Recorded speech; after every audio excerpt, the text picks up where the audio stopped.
fun times here, aren't we? Here at Dan's. Yes. So today we're at Casa de Danocaster. We're at Casa de Danocaster. Yeah, Casa Danocaster, and so we're hanging out, and of course we've got the Dan right here, and we've got the JD Simo here, and JD has a new Danocaster that he got. Yeah. Tell us about it. Well, I've had my main guitar for over 2 years now. Wow, which was been that long? Yeah, which was My Dan's personal guitar, which Right. you graciously allowed me to Yeah. purchase from Yeah. you. I've never been a big spare kind of guy, just never been. But I rely on that instrument solely so much that it's been in the back of my mind. It's like, man, I should, because as you know, Dan, it's, you're always kind of in a constant. How many guitars do you make a week? I've slowed down about 2 or 3. Okay, Yeah. so it's like when and it's rare that like one is either not accounted for. Yeah, or, you just happen to come over, right, and be like, look, I got this, Exactly, and Yeah. which he's gracious enough Yeah. to do a week ago. And so he had a couple of instruments that were coming through, and this, I played it, and I was like, that's amazing. And I do got to say, the fact that you, and you can interject, like, I don't want to put words in your mouth, but it's like the fact that you have we were talking about this earlier, the freedom to, like, mix and match. when you decide a guitar is finished, Yeah, it's because you've like, oh, these belong together. yeah. This whatever that part of it is such a huge right. I would say. Yeah, I think they're definitely more consistent now that I'm not doing custom orders, where people could just be like, I want this body, this neck, this. You put it all together. Like that had pickups in it that you loved. Yeah. But what we're here doing here today is Tweaking. I want to try a different set of pickups, Right. And you liked it even better. And I like it even better. Yeah. No, it had. So first of all, like I used this a couple nights ago. It does have a pick guard normally. It does. Yeah. The reason the pick guard is off is because we're setting pickup height, which we can talk about as well. But it's this beautiful. You're calling this midnight metallic. Yeah. And it's kind of like a darkened, It's aged like Lake Placid. It's like a Lake Placid blue with a ton of black in it and Yeah. a little bit of an amber coat to bring in a green hue, tiny bit. But it's like a really under lights. It probably looks like, is that black or is that blue? I don't know. A lot of and people, it's metallic, Yeah, and a lot of people were asking the other night. But yeah, so it had a different set of pickups in it, and you have a long-standing relationship with several different makers, but Budz in particular. And so Zach, all right, so tell the people what these are. What we just put in here. That's a 58 set that's sort of been tweaked. It's a favorite of Zach Childs, who you're all familiar with. Which is what's in this this little guitar, red guitar, right? Which is in the Duco Special. Which one of my most popular sets is the Budz 2.0 Dano set, and it's a little more stout. It actually came about sort of pursuing the Peter Florence type of sound, and we didn't get there, but it turned into something else, and it's more of a stout, fuller than your typical late 50s Telecaster would really be. So that's where this came in. Mm-hmm. Zach, I think it was for the guitar. I'm not sure. Maybe it was just for this guitar, but it was like, what if we did one more like a real 58? So we measured his, we measured mine, which is also original 58, and talked to Budz about what we can do. And so it's a little bit lower output. Some people would be like, it's too thin, it's too twangy, but it's actually right. I mean, it's more like a real one than the other ones. It doesn't mean everybody's going to like it more, but it's a little bit more twang. The neck is a little bit rounder and warmer, which I like. We were just commenting on. I like it too, because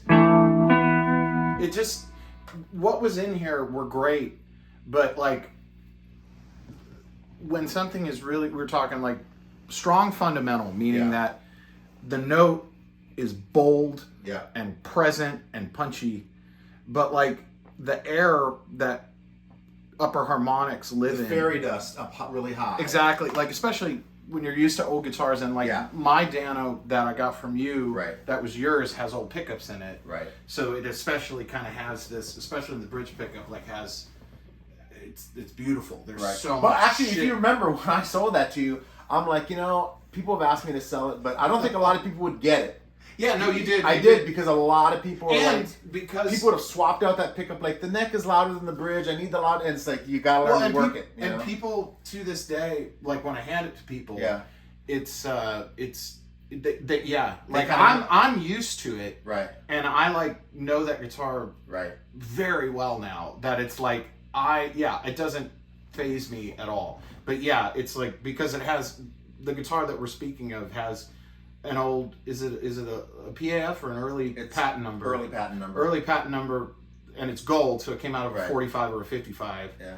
And then it's a 56, a rewound 56. Yeah. And it's, I mean, it's just beautiful though. But what I was telling you when I got here is, having played that guitar for 2 years, it's beautiful having just a standard Telecaster, like that has that, you know, cropper, you know, like.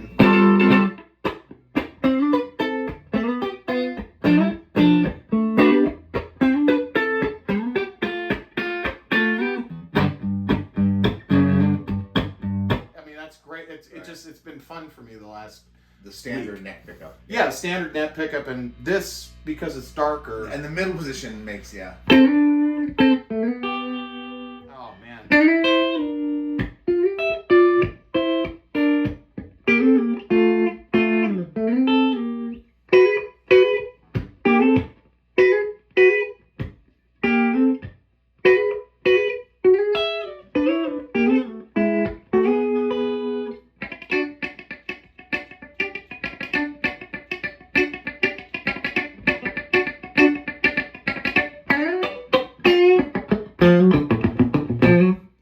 There's something to be said that there's a mistake a lot of people make. It's not a mistake; they're purposely doing it. A lot of people don't. No, it's a mistake. Well, it is kind of. I mean, the neck pickup on a Telecaster, a lot of people like it to be kind of strat and extra clear, which is why you've seen. Dark. But that's why you've seen so many Telecasters with other pickups put in it, because people are like, I don't really like the neck pickup.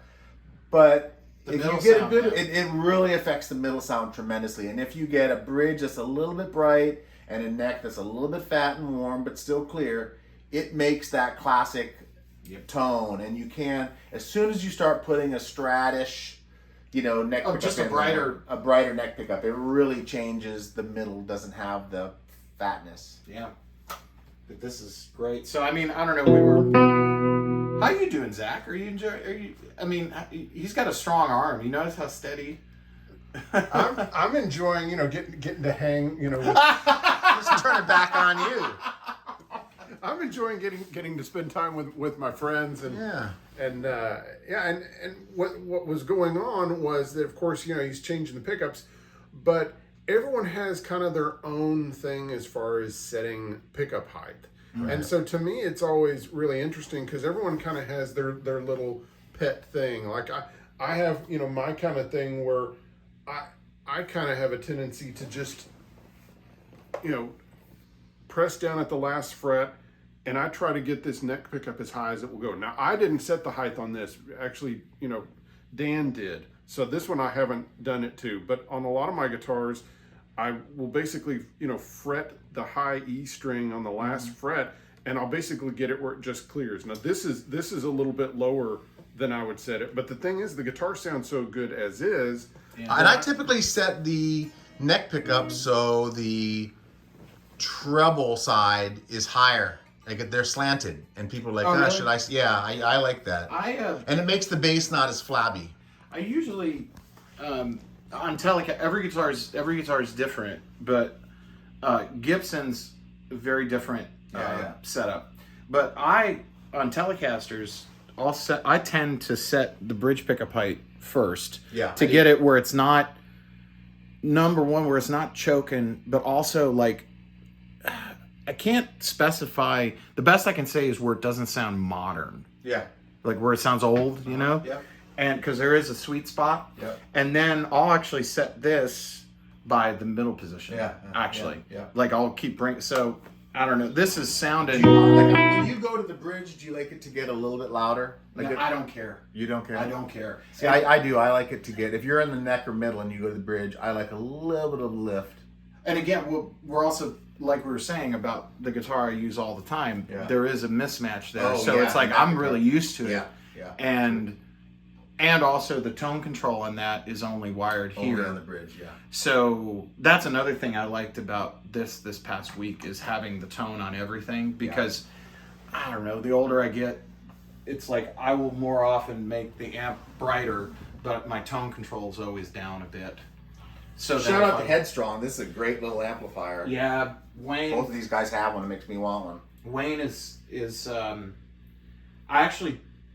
I only have one vintage amp left.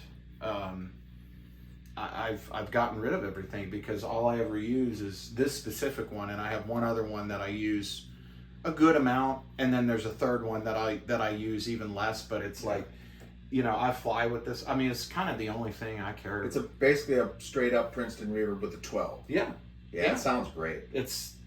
I mean, I wouldn't be able to tell the difference, Yeah. you know, and I feel like I'm pretty picky. Yeah. You know, but I'll put a little bit. I think it's important when you're setting not to have too much reverb on, because it gives you a false sense of harmonics, I feel. So like just a little bit is cool, but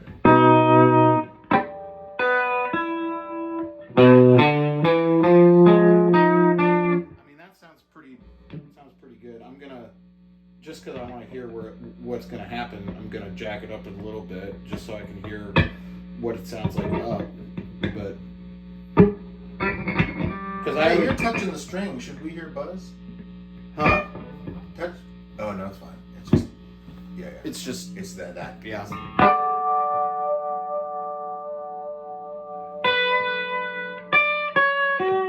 What did you do? Lower it overall? No, I brought it up a little bit.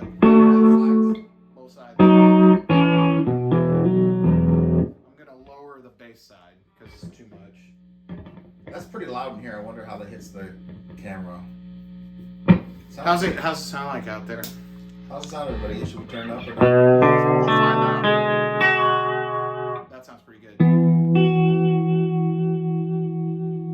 It's just hanging in there.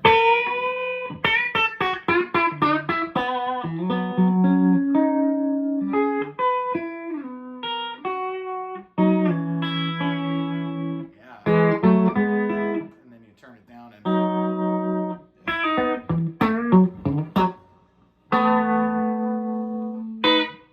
ooh. So I think again the treble side's good, but I'm gonna actually I'm gonna angle just a little bit. So you're adjusting just by the sound that you want to hear. Correct. Yeah. Which I feel like everybody. That's the way to do it. People are afraid to do that, but you should really. It's so people have often called me and be like, I think I wish the pickup had more of this or more of that. I'm like, just plug into your favorite amp, just pick up a screwdriver, and while you play, don't forget about the way it looks. Just the angle of it, raising the treble side, raising the bass side, the whole thing up, the whole thing down. It makes a tremendous difference. You know, does. it's pretty huge. There it is. So I put a little bit of angle on this Yeah. to take some of the tub out, and now it's quacky. You pull the bass down. I put the angle, the angle Yeah. on the front, Yeah. just to take a little bit of tub out of the like G and D string.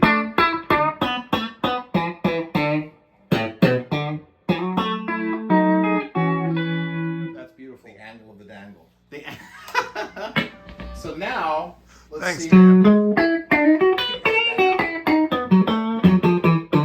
I mean that's pretty damn. Yeah. But let's see if because I've got it pretty moderate. It's not up that high.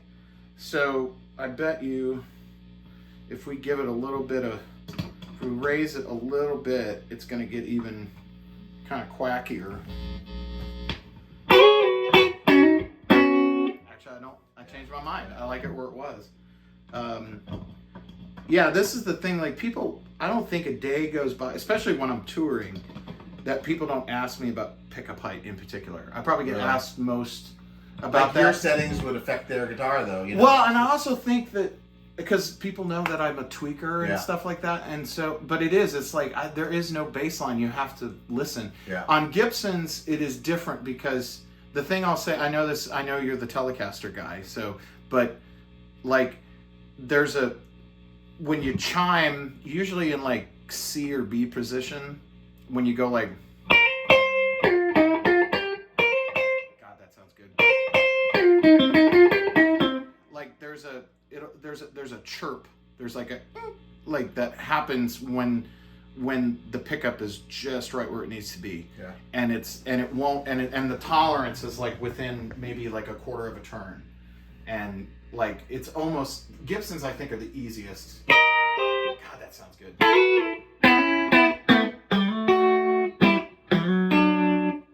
Right on, Budz. You make it yeah. These are actually these apparently were meant for Zach. These pickups. This was my last set that I was supposed to give them to Zach, but I didn't his know buddy that. JD I didn't know stole them. Oh.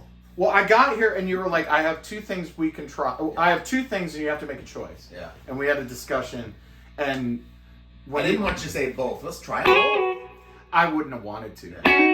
I'm bored. I'm bored and like I love tweaking. And they're not that I mean, they're different, but they're not so radically different. You know. Yeah. No, I totally understand. I'm literally just like doing super minutia here, but.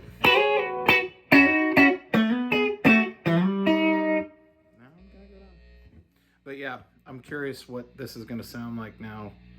What are you doing exactly? I'm just going up and down tiny little increments, just seeing if there's like a special. Half turn, quarter turn. Yeah, quarter turn. See there. That's what that sounds But you great. can hear it making a difference. So Yeah, I mean, I it hope really it's does. coming. I hope it's coming across. Because it's like Don't be afraid to mess with your pickup, folks. no, and go in small. Do not go in big increments. Yeah. Because you won't. First of all, you're gonna go way past. You need to always have a point of reference. So it's like going. I'm a quarter turn kind of guy. Yeah. Because it's like. Because I've also found that like where pickups really are catching a harmonic or something like that, only exists for. It doesn't even exist for half a turn really when you find it. Yeah, there you go.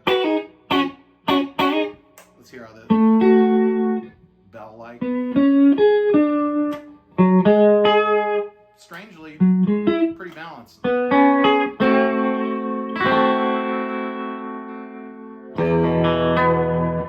Little out of tune. You can handle that, right, Azak people?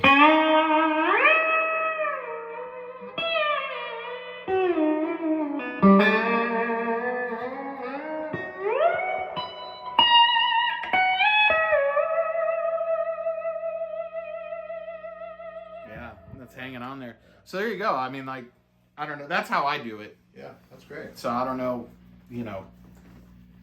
It's interesting how much difference it really does make. You know, I mean, it's a tweaker's paradise. You know, so but it really we changed it. You know. Yeah. No. And although it was really good with the other pickups, It's more to my. it's more vintagey sounding. It is. Yeah. That's what I mean. And some people, like I was saying, like and you say all the time, it's like everybody's different. Like Yeah. I like upper, like between 1 and 2K, you know, or actually no, it's higher than that. It's like more like 5 to 7K.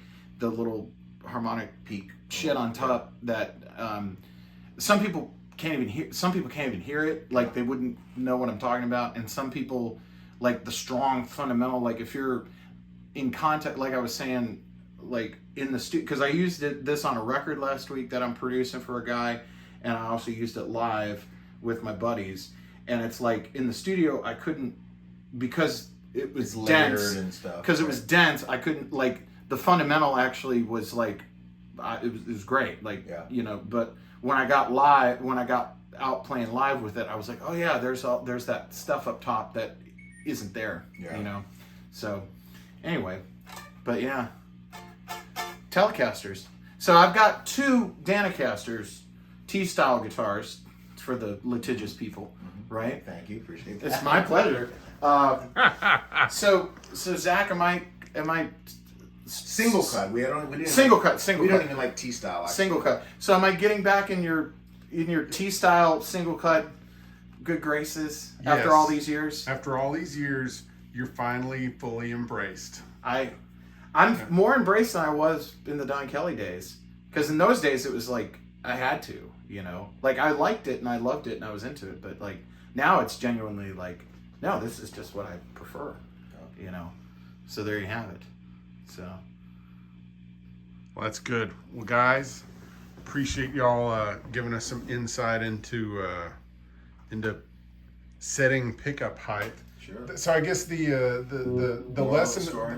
the lesson of today is that you need to get your screwdriver out, and you just need to sit with the amplifier and you need to raise it and lower it until you hear what you like. Yeah, you're not going to break it, and you can radically make it more to your liking very Very easily. much. And not for nothing, but like, you know, if you can get your hands on one of Dan's, you know, I mean, They'll be set right, yeah, they will, and you won't ever change it. If I do it, it's right. right. No, but It's right I mean, for everybody. it really is an embarrassment of riches, you know. It's like, shoot, man, you know, like I came over last week and. I'm doing this purely to make you uncomfortable, by the way, Dan. And I can tell that it's working. Yeah. Okay, move on. But no, but like, I mean, it's like I said, the fact that you don't like sign up and be like, that guitar's done, Right. until you're like, oh no, that is a marriage. You know, like it makes for a consistency that is you're not gonna find in, dare I say, most of your situations out there. And we were like having a conversation earlier that it's like, you know, we live in a very Partzacaster-ish kind of culture, and that's where, you know, like, I know, like, when I'm left, what I said upstairs earlier when we were having coffee, like, when I'm left to my devices, whether I'm producing or playing on something for somebody, like, if somebody lets me have a minute, like, literally a minute, like, let me have 5 minutes with this, and find something that I think is really making the whole thing better. Yeah. If you're happy with it, it's gonna. They're gonna, more often than not, it's like, it may not be to everyone or that person's complete liking, but it's like I'm more apt to be efficient, quick, and also it's the best that I can offer if they let me find it. It's your vision of what that should be. And you with the same thing, that it's like, yes, it's so easy to play armchair quarterback, but it's like, you know, you being left to make these things the best that they can, where it's like when you finally get to the point where you're like, all right, I'm happy with this. that is great, that's going to a dealer or going to a customer. It's like, there's a lot to be said for that. Exactly. So, you know, so there you have it. Well, all right. So that's, and that all right, we'll let it go with that, right? And Zach's gonna sign us off now. Yeah, exactly. All right, guys. Well, thank you for joining us on today's episode of Ask Zach. I had to do very little talking, which is a great thing for me. So It's a recharge episode for Zach. Exactly. I get to recharge today. So thank you so much. We'll see you next time. Bye-bye.